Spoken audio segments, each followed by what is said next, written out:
you look at just Joe Mixon. Obviously he fell in the second round because of off the field issues. If you look at talent wise, he was very similar to Zeke coming out profile wise. Mm-hmm. So like he's a little bit underrated because he's had some injury issues, but like talent wise, he's there. And then you have the wide receivers. Wow. Jamar Chase. It's funny. Everyone made a big stink in training camp. Oh, Jamar Chase. He doesn't look like he's got it. He doesn't. He just drops the ball. Drops 100. He had 100 yards receiving and a touchdown. T. Higgins is gonna play well. And then you have Tyler Boyd, the vet, who obviously maybe doesn't have some of the athletic ability as others two, but he's just gonna move the chains. And then on defense, if you watch them in the preseason, I know people shouldn't, but they played well in all three games. And they put a lot of money into it, and I don't think they're going to be one of the top defenses in the league. But they look like they're going to be solid. So if they're solid in combination with what this offense can do, I don't think they're making the playoffs. I just want to get out in front. Like, I'm not hyping them up that much. But I think them maybe going 8-9, 7-10. I mean, there's a real possibility. I'm only putting that low because of how good this division is. And they only won 4 games last year, right? They only won 4, so. Yeah, so I'm not taking away from the Vikings. I think the Bengals are that good. I will say on the Vikings, I think their defense, as good as Zimmer is, like you look at their corner play, I don't know how good their corners are. Right. And a lot of their front seven, while talented, like they came back they had some guys come back from some pretty harsh injuries to like act like they're just going to come back in and play at a high level. Like they probably maybe will like a month into the season, but like, I don't know. Like, and again, like, you know, for the most part, the Bengals held Dalvin Cook in check. I mean, Dalvin Cook averaged 3.1 yards per carry. So, you know. Yep, hard to say.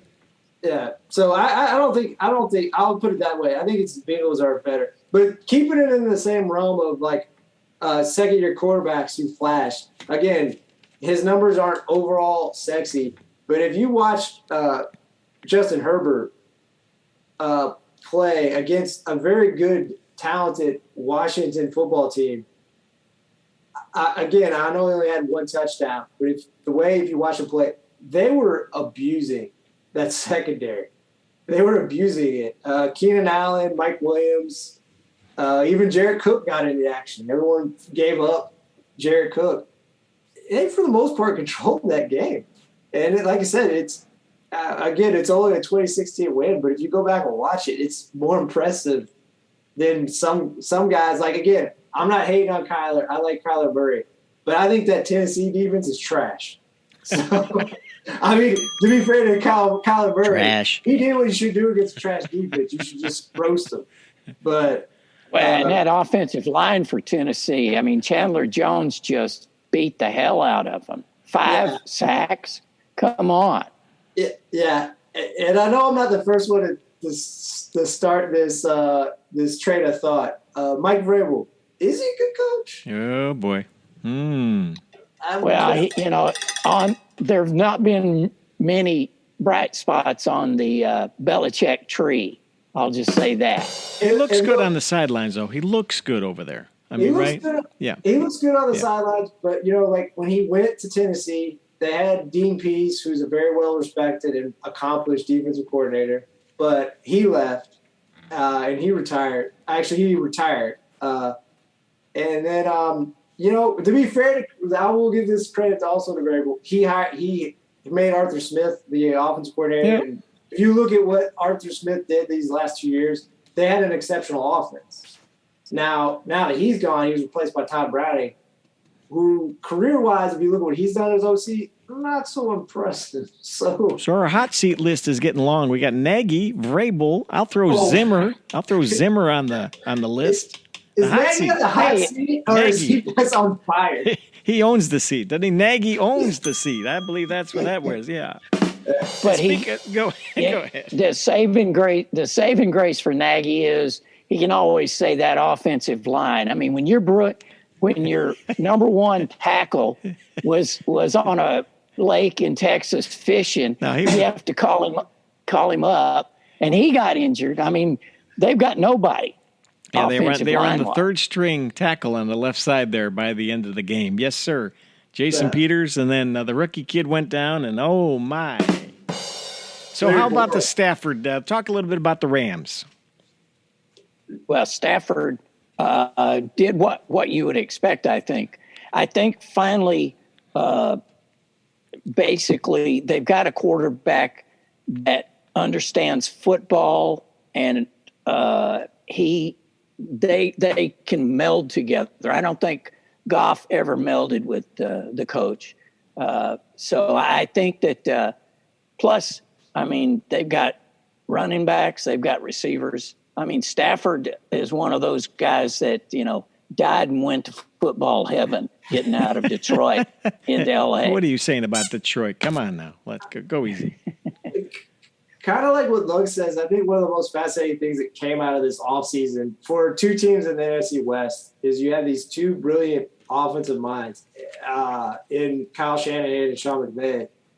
And as much as success as they've had at certain spots or years, they've both reached the breaking point at the same time where it's like, we do a great job of creating, scheming up a play. And if the play goes well to how we wrote it up, it was great. But neither of our quarterbacks can do anything if the play breaks down. And both what the Rams did and the 49ers did, obviously the Rams have a better chance of doing something this year because of how more experienced Stafford is. But obviously he has a shorter lifespan in terms of the NFL than what Trey Lance will have. But they both are like, we need quarterbacks who can do stuff beyond what we draw up. Well, did you know this? McVay is 35 years old. He's still the youngest coach in the league. He's been coaching for 5 years. Stafford is 32.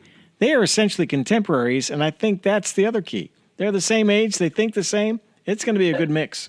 Yeah, and also just you saw with Stafford. I mean, and again, I don't want to hate on Jared Goff. No, he's just Lugs does, but you don't. Yeah, I'm just saying he showed he can be a solid quarterback. He's maybe never going to be at top. I mean, there's probably 2 years where there was an illusion that created that he could play at a top 10 quarterback level. I don't think he's that. He can be a solid quarterback. He's probably not a guy that's going to carry a team. He can if there's a talent around him, he can be decent. But Matthew Stafford, he's finally in a place like Lug said where he has a coach who knows how to scheme it up. And if things go a wire, Stafford can buy some time and fire like a frozen rope 30 yards downfield. Like True. That's what. Yeah. With Detroit. I was going to say with Detroit, he had a lot of practice of coming from behind. With the Rams, he's playing ahead. House money. Mostly. Yeah. I mean, he threw a lot of frozen ropes up there in Michigan is what I'm saying. That was but they played they played indoors. That didn't work. Like a little weather humor there. Okay, I'm sorry. I stepped on that. 39 minutes we got into this. What else about the big NFL week you want to toss out there? Any other news and notes? I guess I'll say we haven't talked about speaking of a tough gritty win, Pittsburgh over Buffalo. Oh yeah. And a guy who last year started red hot and he had a chance to really be the MVP last year in Josh Allen. The Steelers did a great job of bottling him up. And again, Josh Allen, I mean, he had 270 yards and a touchdown, which sounds great, but that was on 51 attempts. So it's a lot of slinging. So I'm saying, I mean, you look at that efficiency, that's not that great. So, and again, essentially what the Steelers did is I think they kind of looked at Buffalo's offensive line, which is not bad, but it's not that great. And they just said, you know what? We're going to drop everyone in coverage. We're going to just rush four because our pressure is good enough. And you're going to have to find all the holes in the zone. They figured them out. Well, I'm not saying you're wrong, but like I don't know how many teams have the personnel of the Steelers to be able to really do that, but they at least put a blueprint out there, I think. Well, and the Steelers special teams did real well too in that game. Yeah. I got to give it to Roethlisberger. I mean, the man last year looked like he was just dead in the water. It looked so whatever juice they've given him, whatever it is. It's a mechanical arm. You used to talk about those mechanical legs. I think it's a mechanical arm he's got there. I mean, seriously. Yeah. Remember last year, he couldn't snap a throw more than 15 yards. And then all of a sudden, man, he's got the zip back. So I give it to him. But that was a good game. Yeah. It was a good game. It was a good game because, again, obviously it didn't have as much points as people want, but like again, it was two teams that have high aspirations. Obviously, Buffalo maybe has more realistic high aspirations than the Steelers, but Steelers played a very smart game. Like again, like they didn't have Roethlisberger again sling it 52 times, and even the running attack. The running attack was not good, but they still ran it at least 17 times and try to try to slow the game down and shorten the game because just Josh Allen talent wise is just at a higher peak than Roethlisberger right now, so it's better to shorten the game, and that's what I think the Steelers did. So like I said, I give a lot of credit to Mike Tomlin. I think he had a great idea on how to go about this game. Like, don't get in a shootout. Just put quicksand, anywhere you can. Put out speed tables. Right. Like play your game. Play your game. Yeah. All right, good. All right. Hey, Lugs, how about a little sports of yesteryear? Here it comes. Cool. He's out and about. He's in his motorbike. He's on his moped. He's on a Vespa. He's doing us some sports of yesteryear. Here he comes, Lugs. All right. Here we go. 1909, Ty Cobb clinches the American League home run title with his 9th home run. Believe it or not, ninth home run. What? All of which were inside the park. 1927, New York Yankees clinched the AL pennant with a 5-3 win over Cleveland.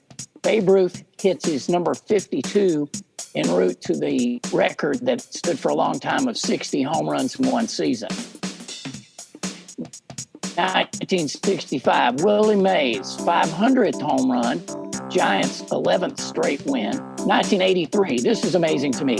Oakland's Ricky Henderson, for the 3rd straight year, has 100 steals. 100 steals. That's just absolutely amazing. And then to bring it all up into the modern day era, in 2018, Amazon live streams Thursday Night Football. Cincinnati beats Baltimore 34-23. It was the first time for an all-female broadcast booth.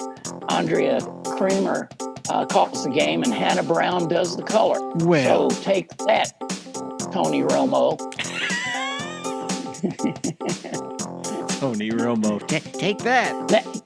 That's it for Sports Hub yesteryear. Why, thank you, Lugs. Thank you, Tony Romo. Andrea Kramer? No kidding. All right.